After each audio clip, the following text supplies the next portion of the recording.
So ఇంకొకటి last question, మామూలుగా అయితే అడగకూడదు కానీ అడగదలుచుకున్నాను.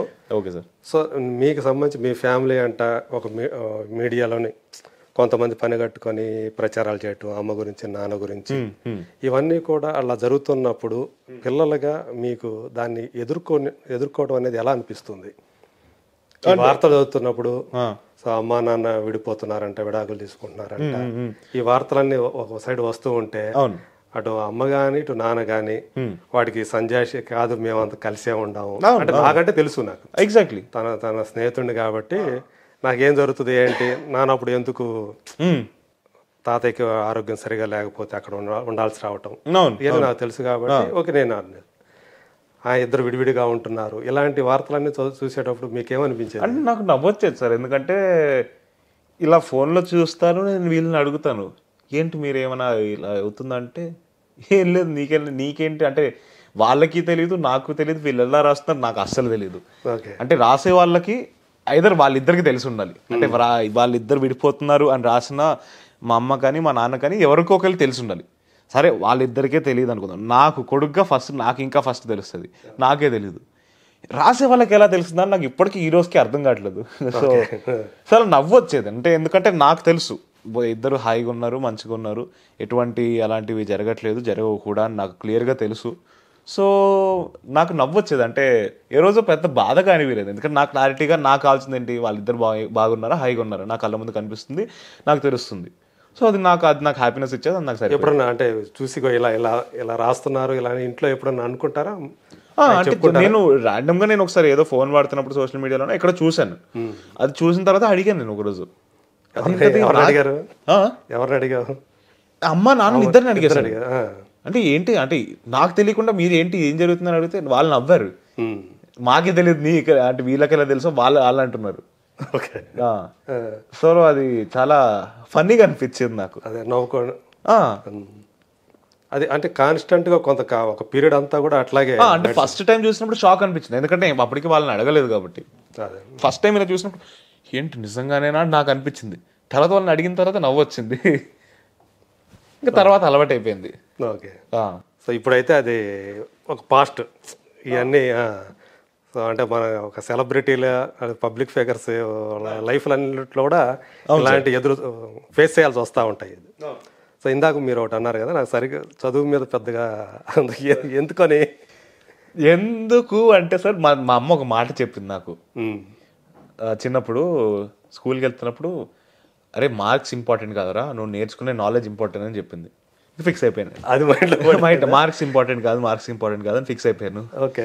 అండ్ అలాగే నాకు చిన్నప్పటి నుంచి కూడా యాక్టింగ్ పైన ఇంట్రెస్ట్ ఉండింది, నాకు ఎప్పటి నుంచో ఫిక్స్ అయింది అటు నేను చేస్తే యాక్టింగే చేస్తాను, ఇంకేం చేయను అని ఫిక్స్ అయిపోయాను. కాబట్టి పర్లేదు ఏదో ఒకటి చదువుదాం, పాస్ అయిపోయేంత వరకు చదువుకుంటే సరిపోతుంది. అంటే నేను ఎలాంటి అంటే బాగా చదువుకున్నా కూడా ఎగ్జామ్స్ రాయబుద్ది కాదు, ఫిక్స్ అయిపోయాను నేను, మార్క్స్ వేయను కాదు. సో అలాగా అంటే మంచి స్టూడెంట్ వరకు చూసుకుంటే మంచి స్టూడెంటేనా లేకపోతే డుమ్మాలు కొట్టడం ఉండేదా? డుమ్మాలు కొన్నిసార్లు అయ్యాయి సార్, సో అది కూడా జరిగింది. మంచి స్టూడెంట్ అయితే అనలేను, మంచి స్టూడెంట్. ఎక్కడ చదువుకున్నాడు, ఎందుకు రోషన్ ఎక్కడ చదువుకున్నాడు? నేను ఈ ఫస్ట్ డిపిఎస్లో జాయిన్ అయ్యాను సార్, తర్వాత శ్లోకా అనే స్కూల్లో జాయిన్ అయ్యాను, తర్వాత ఓక్రిడ్జ్ అనే స్కూల్లో జాయిన్ అయ్యాను 11th 12th.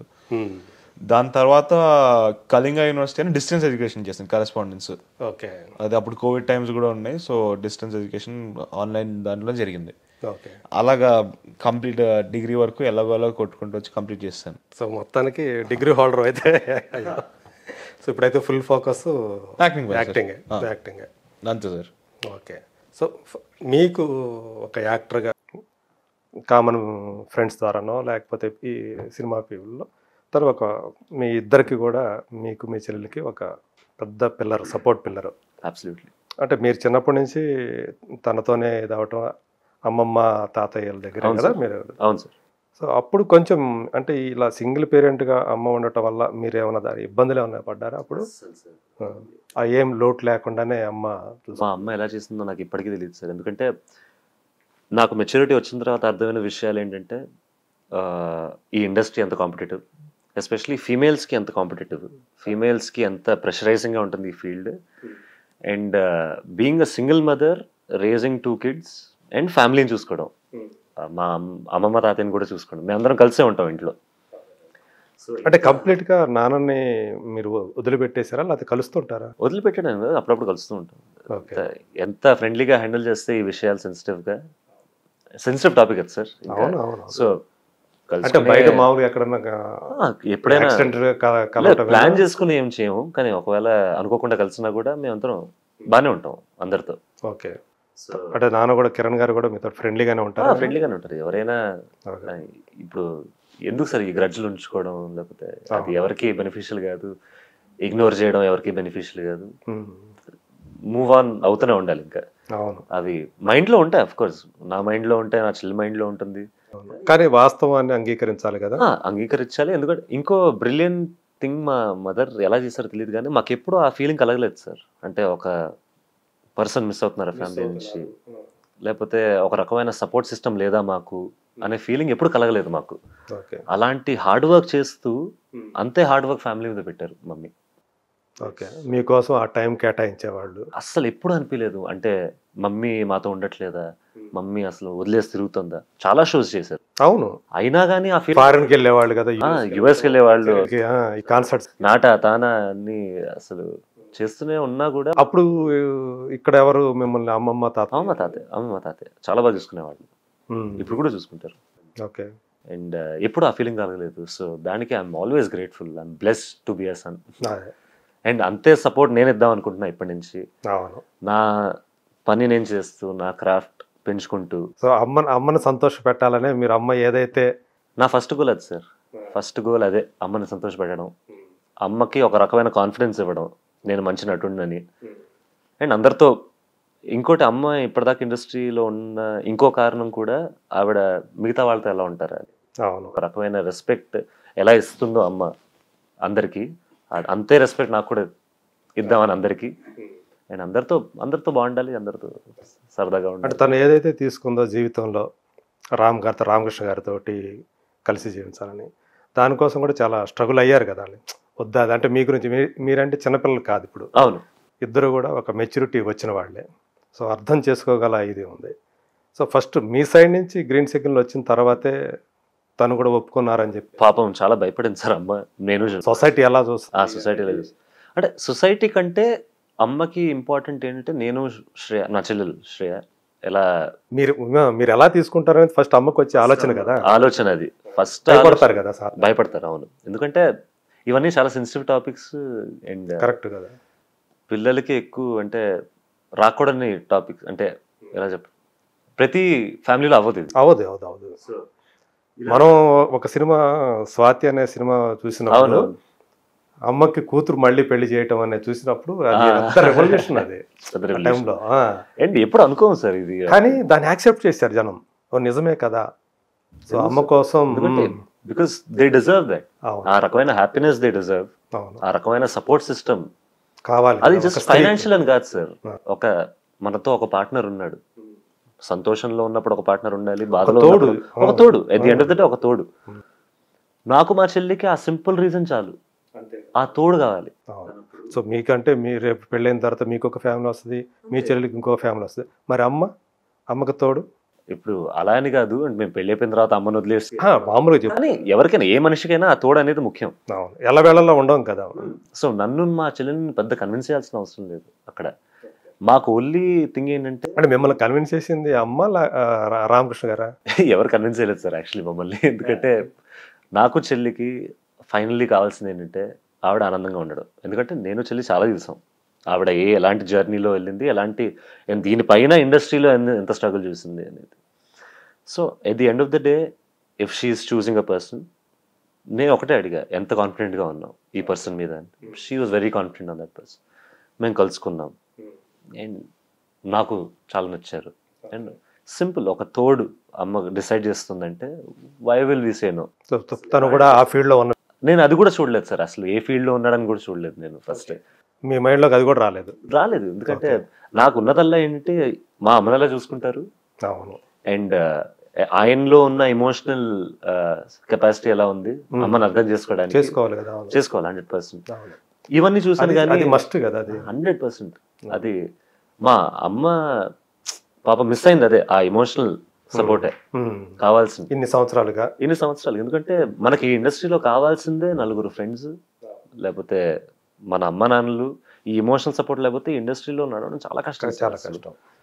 ప్రతిరోజు ఒక టెస్ట్, ప్రతిరోజు ఒక స్ట్రగుల్. అలాంటప్పుడు తోడనేది కంపల్సరీ ఇంటికి వచ్చిన తర్వాత మనకి ఆ సపోర్ట్ అనేది ఇంటి దగ్గర ఉంటే వేరే లెవెల్ ఉంటుంది. అంతే కదా సార్. అండ్ ఇన్నేళ్ళు అది లేదు అని తెలిసినప్పుడు చాలా బాధేస్తుంది. అండ్ ఫైనలీ మనం రామ్లో అది చూశాను నేను, మా చెల్లి అండ్ మా తాతగారు అమ్మమ్మ గారు కూడా చాలా కన్విన్స్ అయ్యారు. అండ్ వాళ్ళు కూడా చాలా హ్యాపీగా ఫీల్. సో ఇప్పుడు జరిగిన తర్వాత సో మీరు చూస్తా ఉన్నారు అమ్మ హ్యాపీ, చాలా హ్యాపీగా ఉన్నారు. చాలా. సో మీకు ఆయన రామ్ గారు ఎలాంటి సపోర్ట్ ఇస్తున్నారు ఇప్పుడు? ఏంటంటే ఇప్పుడు నాకు మ్యాంగో టీమ్ మార్కెటింగ్ సపోర్ట్ చేస్తుంటే మేము పనిచేస్తూ ఉంటాం అప్పుడప్పుడు.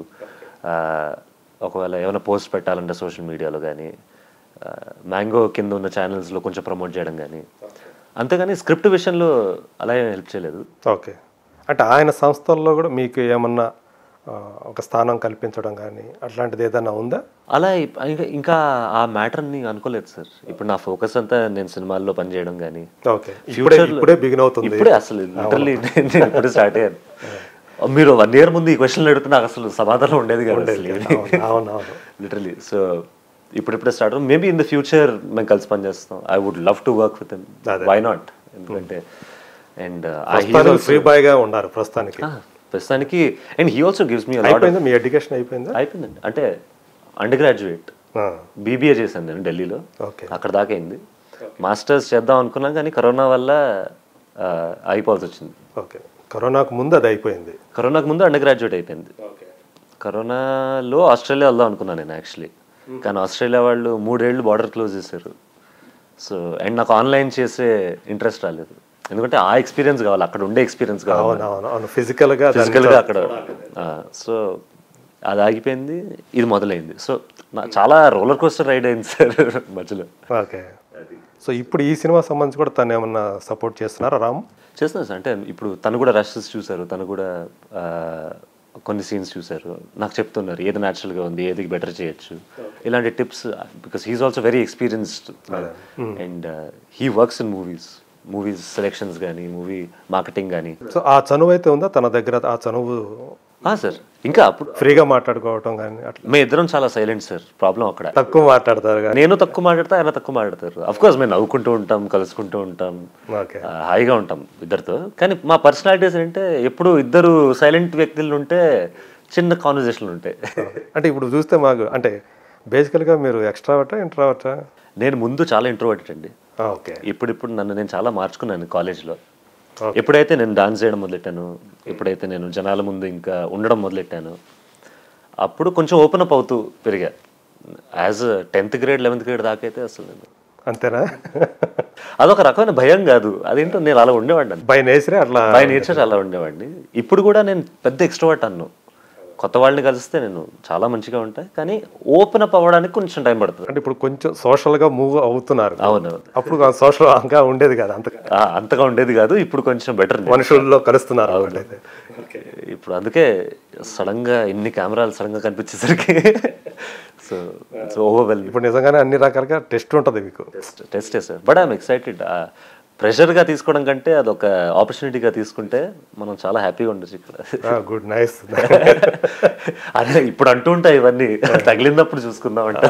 ఎదురైనప్పుడు అలాంటి సిచ్యువేషన్ ఎదురైనప్పుడు అది కరెక్ట్గా మనకు తెలియాలి, ఎలా బిహేవ్ చేయాలి, ఎలా స్పాంటేనియస్గా ఎలా రెస్పాండ్ అవ్వాలి అనేది చాలా ఇంపార్టెంట్ కదా.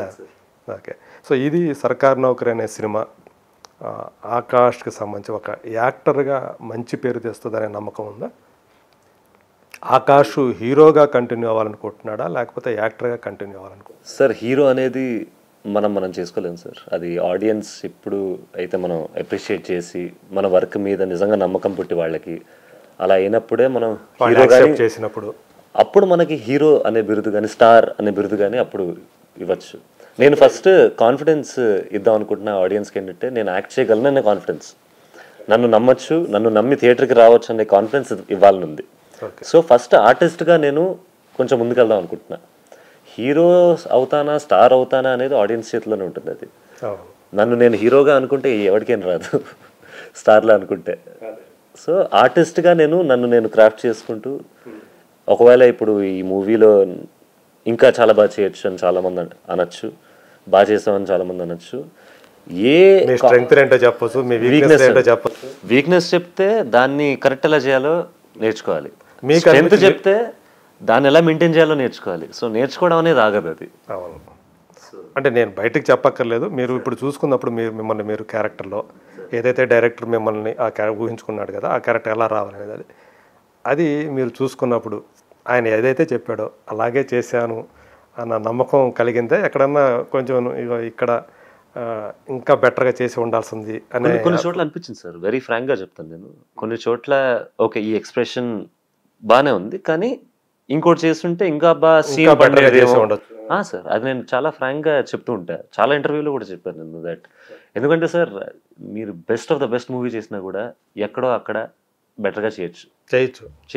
ఈవెన్ మనం 10 సినిమాలు చేసిన తర్వాత కూడా ఉంటది అది. ఇప్పుడు కూడా చాలా మంది ఇంటర్వ్యూల్లో నాని గారు చెప్తూ ఉంటారు, రిలీజ్ అంటే పదాలు తెలియని పెదవులకు అమృత వాక్యం అమ్మ. సంతానలేమి సమస్యతో బాధపడుతున్న ప్రతి స్త్రీమూర్తి బాధను మేము అర్థం చేసుకోగలం. ఫెటినైన్ వరల్డ్ బెస్ట్ ఎంబ్రియాలజీ ల్యాబ్ మరియు జిల్ట్రిక్స్ అలారం సిస్టాన్ని మొట్టమొదటిసారిగా ఏపీ మరియు తెలంగాణలో ఈ నెల 9న ప్రముఖ సినీ నటి స్నేహ, స్పెయిన్ దేశానికి చెందిన international senior embryologist Javier Herrera గారు ప్రారంభించారు. ఈ శుభతరుణంలో రక్త పరీక్షలు, AMH test, RBS, సెమిన్ analysis, ultrasound scan, follicle scan ఈ నెల 31 వరకు ఉచితంగా అందిస్తుంది. 49 అంటే సంతానం, 49 అంటే సంతోషం.